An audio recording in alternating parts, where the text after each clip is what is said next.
એ સૌ પ્રથમ આજે સત્સંગ લેસી ગીતાજીનો એક શ્લોક, ગીતાજીના 11મા અધ્યાયમાં 55મો શ્લોક છે. 11મા અધ્યાયનો અંતિમ શ્લોક છે, પણ એક શ્લોક એવો છે કે જો મનુષ્યના જીવનમાં આવી જાય તો મનુષ્યને તરત જ ભગવાન મળી જાય.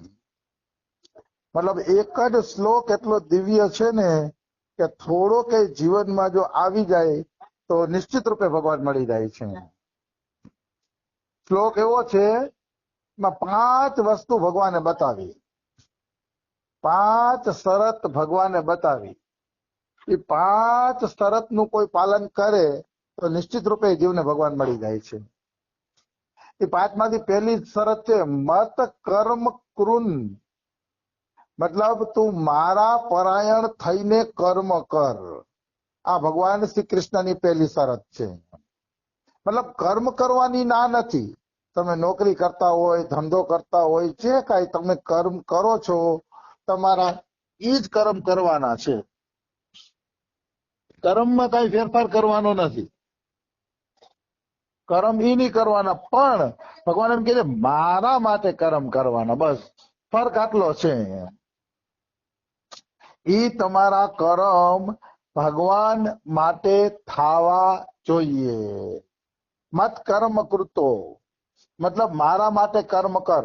આપણે એમ થાય કે ભગવાન માટે કર્મ કરવા એટલે શું? તો કે મમતા અને આસક્તિ છોડીને જે કર્મ થાય છે ને એ કર્મ ભગવાન માટે જ થાય છે. કર્મ કરવાના પણ મમતા નહીં રાખવાની. માનો તો ધંધો કરો છો તો મમતા નહીં રાખવાની આટલી જ કમાણી થાય. પ્રભુને એમ કહેવાનું કે તું મારા પૂરતું આપી દેજે એટલે મારા ઘરનું હાઈલે રાખે, પરિવારનું હાઈલે રાખે અને તારું ભજન હાઈલે રાખે, અમારે વધુ નથી જોતું. એમ ભગવાન ઉપર છોડીને કર્મ કરવાનું. નોકરી ધંધા જે કાંઈ આપણે કર્મ કરીએ છીએ એ પ્રભુ ઉપર છોડીને કરવાના છે. આવી વસ્તુ છે, એને કહેવાય મત કર્મ કૃતો. પછી એના પછી છે મત પરમો. મત પરમો એટલે ભગવાન કહે છે તું મારે પરાયણ થઈ જા. તો કે ભગવાનના પરાયણ થવું એટલે શું?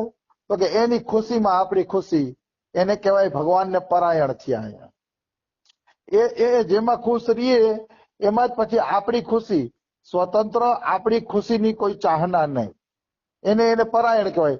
દાખલા તરીકે કોઈ કન્યાના લગ્ન થઈ જાય તો પછી પતિને પરાયણ થઈ જશે. મતલબ પતિ જાય જવાનું, પતિ રહ્યા રહેવાનું, નોકરીમાં પતિની બદલી થાય તો એના ભેગું જવાનું, પતિ જ્યાં રીએ ત્યાં એને રહેવાનું ને એની સેવા કરવાની ને પરિવારની સેવા કરવાની. પણ એ પૂરેપૂરા પતિને પરાયણ હશે. એવી રીતે જેમ એ પતિને પરાયણ છે એમ આપણે ભગવાનને પરાયણ બની જવાનું છે. પછી કર્મ કરવાના છે પણ ભગવાન માટે જ કર્મ કરવાના છે, બીજા કોઈ માટે નહીં. કર્મ ભગવાનમાં, કારણ કે તમારો પતિ ઈ છે. હવે તમે એને પરાયણ થઈ ગયા તો તમારા કર્મ એના માટે હોવા જોઈએ. એ જેમાં ખુશ રહીએ એવું તમારે કરવું જોઈએ. એને કહેવાય મત પરમો. આ બધાના દ્રષ્ટાંતો પછી આપીશ, પણ પેલા શ્લોક આછો ઉપર લઈ લઈએ. પછી મદ ભક્ત, ભગવાન કહે છે મારો ભક્ત બન. તો ભગવાનનો ભક્ત બનવું એટલે શું? તો કે ભગવાનનો ભક્ત બનવું એટલે જેમ પત્નીને પતિનું નામ પણ પ્યારું હોય, પતિની નોકરી પણ પ્યારી હોય, પતિના કપડા પણ પ્યારા હોય, પતિની એક એક આદત એને પ્યારી થઈ જાય પછી, કારણ કે પતિની ભક્ત છે. એમ ભગવાન કહે છે કે તું મારો ભક્ત બન. અર્જુનને કહે છે. તો એ ભક્ત બનવું એટલે શું? પછી કૃષ્ણનું નામ પ્યારું લાગે, એના ગુણગાન પ્યારા લાગે, એની કથા પ્યારી લાગે, એની પ્રત્યેક વસ્તુ તમને પ્યારી લાગે, એને કહેવાય એના ભક્ત બન્યા. એમ તમે જેના ભક્ત બનશો ને એની પ્રત્યેક વસ્તુ તમને પ્યારી લાગશે, નિશ્ચિત. એમાં કોઈ એટલે કોઈ શંકા નથી. નિશ્ચિત પ્યારી લાગશે, એમાં કિંચિત માત્ર સંશય નથી. તમે જેના ભક્ત હશો ને એની વાત છે. રામના ભક્ત હશે તેને રામની બધી વસ્તુ પ્યારી લાગશે, મહાદેવના ભક્ત હશે તો મહાદેવનું બધું પ્યારું લાગશે. જેના તમે ભક્ત હશો એનું તમને બધું પ્યારું લાગશે. એને કહેવામાં આવે છે મદ ભક્ત અને સંગ વર્જિત. આ છે ચોથી શરત. સંગ વર્જિત ચોથી શરત છે. સંગ માને આસક્તિ રહિત થઈ જા. અર્જુનને એમ કહે છે કે અર્જુન તું આસક્તિ રહિત થઈ જા, તારામાં આસક્તિ રહેવી ન જોઈએ. આ આસક્તિ જ બધી ફસાદનું જળ છે. જો આ ચોથા સ્ટેજની આસક્તિને તમે કાઢી નાખો તો ભગવાનને પરાયણે થઈ જાશો, ભગવાનના ભક્ત બની જાશો, ભગવાન માટે કર્મ ચાલુ થઈ જશે. કારણ કે આસક્તિ જ નીકળી ગઈ એટલે તરત જ તમે ભગવાનના ભક્ત બની જાશો. કારણ કે આસક્તિ નીકળી ગઈ તો વાહે વૈધું શું? ભગવાન. અને તરત તમે ભગવાનના બની જાશો. એમાં કોઈ શંકા નથી. માનો કોઈ પુરુષ કોઈ છોકરી જોવા ગયો હોય અને 5 છોકરીઓને રાખે કે 5 બેનું છે, આમાંથી જે તમને ગમતી હોય એની યાર આપણે લગ્ન કરાવવા છે, તો 4 છોકરીઓ ઓટોમેટિક હટી જાય. ભાઈ અમને મુહૂર્તિયો ગમતો નથી. 4 હટી જાય એટલે 5મી વાહે જે વૈધી એની યાર એને લગ્ન કરવા પડે, કારણ કે 4 હટી ગઈ.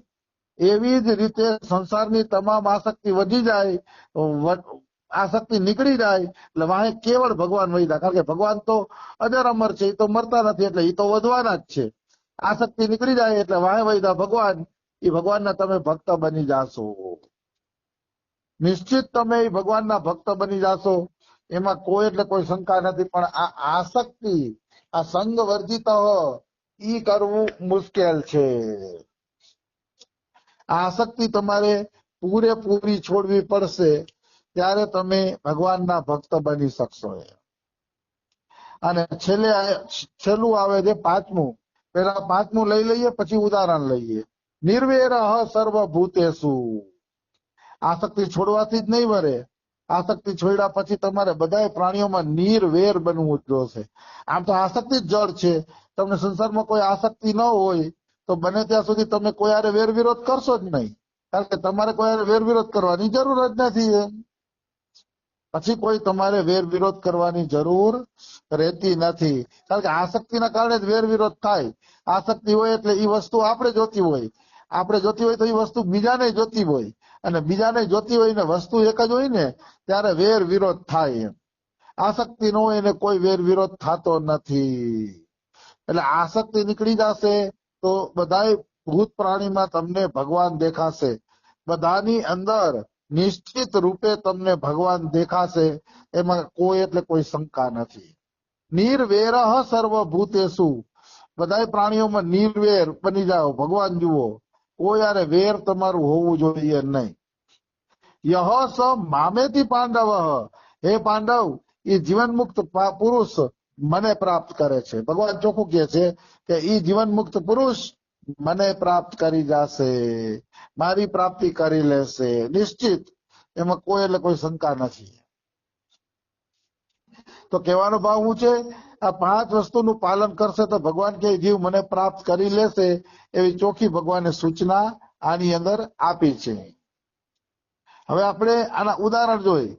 મત કર્મ કૃત, મતલબ મારા માટે જ કર્મ કરવો જોઈએ એ ભક્ત, એનું શું ઉદાહરણ છે? તો કે એનું ઉદાહરણ છે તુલાધાર વૈશ્ય. તુલાધાર વૈશ્ય દુકાનમાં બેહતા, વસ્તુઓ જોખતા, બધું કરતા, પણ એ કર્મ કરતા ભગવાન માટે, પૈસા કમાવાની લાલચે નહીં. તુલાધારે જે નક્કી કર્યો ને એ જ ભાવે વસ્તુ વેચતા, જોખતોલમાં ક્યારેય ખોટું કરતા નહીં. અને જેટલો ભાવ વસ્તુનો નક્કી હોય ને એનો કઈ પાવલું નફો ચડાવીને જ બોલતા, એનાથી વધુ એ બોલતા નહીં. એટલે તુલાધાર વૈશ્ય આ હર કર્મ અર્પણ કરવામાં આગળ પડતા છે. પછી મત પરમો એટલે મારા પરાયણ બની જા. તો મારા પરાયણ બની જા એમાં કોનું ઉદાહરણ આવશે? દ્રૌપદીનું ઉદાહરણ આવશે. દ્રૌપદી કૃષ્ણ પરાયણ હતી. ત્યારે દુર્વાસા ઋષિ આવ્યા 20,000 શિષ્યોને લઈને, ત્યારે પાંડવો ચિંતામાં પડી ગયા કે હવે આનું ભોજન કેવી રીતે કરશી આપણે.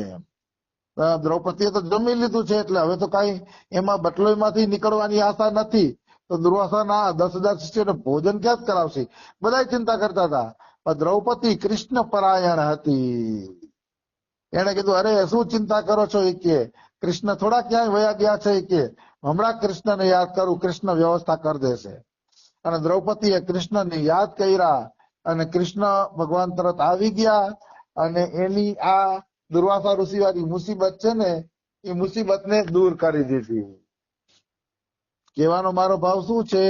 કહેવાનો ભાવ છે કૃષ્ણને પરાયણ હતી દ્રૌપદી. એને વિશ્વાસ જ હતો કે આ મુસીબતના સમયમાં કૃષ્ણને યાદ કરીશ ને તો કૃષ્ણ આવશે આવશે ને આવશે અને આ મુસીબતમાંથી આપણે બહાર કાઢશે. એટલે દ્રૌપદી કૃષ્ણ પરાયણ હતી. આને પરાયણતા કહેવાય કે હરેક મુસીબતમાં આપણે એની જ યાદ આવે, એને કૃષ્ણ પરાયણતા કહેવાય. પછી કૃષ્ણ પરાયણતા પછી મત પરમો પછી આવે છે મદ ભક્ત. તો આપણે એનું ઉદાહરણ જોવું પડે કે ભાઈ કૃષ્ણ કહે મારો ભક્ત બન, તો કોને કૃષ્ણનો ભક્ત કેવો? તો કે નિષ્કામ ભાવે કેવલ પ્રભુની પ્રીતિ માટે જ આરાધના કરે છે એને આપણે કહી શકીએ નિષ્કામ ભક્ત. એને નિષ્કામ ભક્ત કહી શકીએ, બીજાને કહી શકાય નહીં. દાખલા તરીકે કોને ભક્ત કેવો? તો એકવાર પંઢરપુરમાં જાગરણ હતું, રાત્રિ જાગરણ, અને લાખો માણસોની ભીડ દર્શન કરવા માટે આવી હતી, લાખો માણસોની. તો ભગવાન નીચું માથું કરીને બેઠા હતા. તો રૂકમણીજી પૂછે છે કેમ પ્રભુ, આજે તો એકાદશી નું જાગરણ છે, લાખો માણસો તમારા દર્શન કરવા આવ્યા છે, તમે કેમ નીચું માથું કરીને બેઠા છો? તો કે આ બધા માગવા વાળા છે, આમાં એકે એવો નથી નિષ્કામ ભક્ત કે જે મારા માટે આવ્યો હોય. એવો નિષ્કામ ભક્ત એકેય નથી. તો કે તમે માથું જ ઊંચું નહીં કરો? તો કે ના, હવે હું માથું ઊંચું કરે? મારો નિષ્કામ ભક્ત તુકારામ તો આવ્યો નથી. તુકારામ કેવું કઈક નામ છે, એકનાથ કા તુકારામ, એ તો આવ્યો નથી, બીમાર છે. એટલે એ આવ્યો હોત તો કે માથું ઊંચું કરત અને એના દર્શન કરત. તો આને કહેવાય ભગવાનના ભક્ત, કે એના દર્શન માટે ભગવાન પણ વાટ જોતા હોય. ભગવાન પણ એની વાત જોવે છે કે આવો ભક્ત મને દર્શન દેવા માટે પધારે. એટલે ભક્તિ કઈ જેવી તેવી વાત થોડી છે. ઈશ્વરને પણ મોહિત કરી લે ને એનું નામ ભક્તિ કહેવાય. ભક્તિની શક્તિ એટલી છે, ભજનની શક્તિ એટલી છે કે ઈશ્વર આપણામાં મોહિત થઈ જાય છે, અને ઈશ્વર પણ મતલબ આપણા પ્રેમની અપેક્ષા રાખે છે કે આ જીવ મને પ્રેમ કરે તો ધામમાં હું આને